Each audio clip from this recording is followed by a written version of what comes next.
उतर न देई दुसैरिस रूखी, रगन चितव जनु बागिन भूखी। व्याधि असाधि जान तिन त्यागी, चली कहत मति मंद अभागी। राज करत यह दे बिगोई, कीन सी अस जस करई न कोई।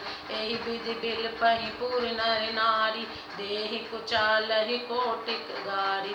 जरहि विषम जर लेहि उसासा, कवन राम बिन जीवन आसा। विपुल वियोग प्रजा अकुलानी, जन जल चर गन सूखत पानी। अति विषाद बस लोग लोगाई, गए मात पहि राम गुसाई। मुख प्रसन्न चित चोगन चाऊ, मिटा सोच जन राखे राऊ। नव गया हंदु रघुबीर मन, राजु अलान समान। छूट जानि बन गवन सुनी, उर अनहद अधिकान। केकई कोई उत्तर नहीं देती, वह दुसह क्रोध के मारे रूखी बेमुरव्वत हो रही है। ऐसे देखती है मानो भूखी बाघिन हिरनियों को देख रही हो। तब सखियों ने रोग को असाध्य समझकर उसे छोड़ दिया। सब उसको मंदबुद्धि अभाग्नि कहती हुई चल दी।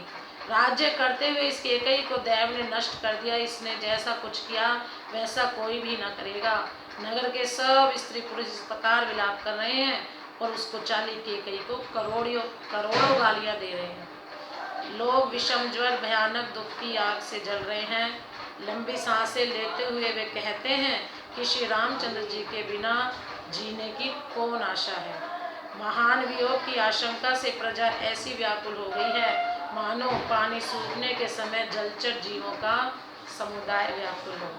सभी पुरुष और स्त्रियां अत्यंत विषाद के वश हो रहे हैं। स्वामी श्री रामचंद्र जी माता कौशल्या के पास गए।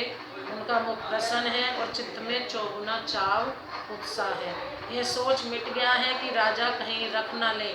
श्री राम जी को राज तिलक की बात सुनकर विषाद हुआ था कि सब भाइयों को छोड़कर बड़े भाई मुझको ही राज तिलक क्यों होता है। अब माता केकई की आज्ञा और पिता की मौन सम्मति पाकर वह सोच मिट गया। श्री रामचंद्र जी का मन नहीं पकड़े हुए हाथी के समान और राज तिलक उस हाथी के बांधने की कांटेदार लोही के बेड़ी के समान है। रंजाना है यह सुनकर अपने को बंधन से छूटा जानकर उसके हृदय में आनंद बढ़ गया। रघुकुल तिलक जोड़ी दो हाथा, मुदित मात पद नाय माथा। दीन असीस लाही उर्लीने, भूषण बसन निछावरी पीने। बार बार मुख चुंबती माता, नयन नेह जल पुलकित गाता। रोद राखी पुनि हृदय लगाए, सवत प्रेम रस पयद सुहाई। प्रेम प्रमोदन कछु कही जाई, रंक धनद पद बीजन पाई। सादर सुंदर बदन निहारी, बोली मधुर वचन महतारी।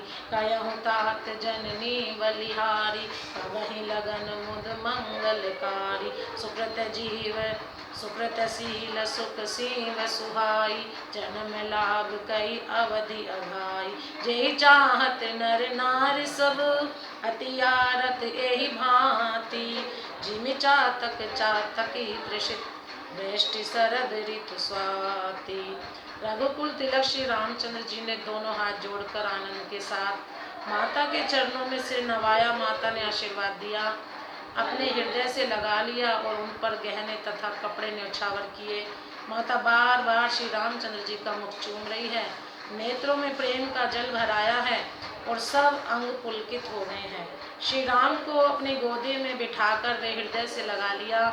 फिर सुंदर स्तन प्रेम रस दूत बहाने लगे। उनका प्रेम और महान आनंद कुछ कहा नहीं जाता, मानो कंगाल ने कुबेर का पद पा लिया हो।